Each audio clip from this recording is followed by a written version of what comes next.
allaha u naxariistay waxaa magaalada Seattle gobolka Washington cudurka safmareenka ee coronavirus ugu geeriyooday marxuum Jamiilo Cumar Cabdalla Shujaac oo kamid ahayd Soomaalida ku nool dalka Mareykanka.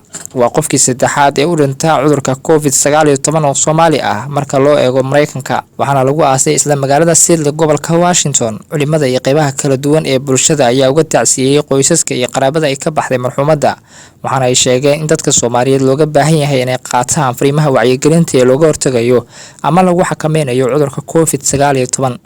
dalka Mareykanka ayaa xilligan waxa uu ka mid yahay dalalka ugu dhimashada badan marka loo eego caabuqan COVID-19, waxaana ku nool Soomaali fara badan oo cabsi ka qabta caabuqaasi.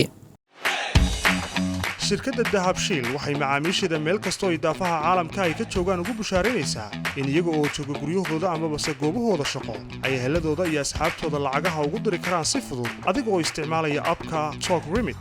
sidoo kale waxaa lacagaha lagu soo diro ku heli kartaa adeega e-Dahab.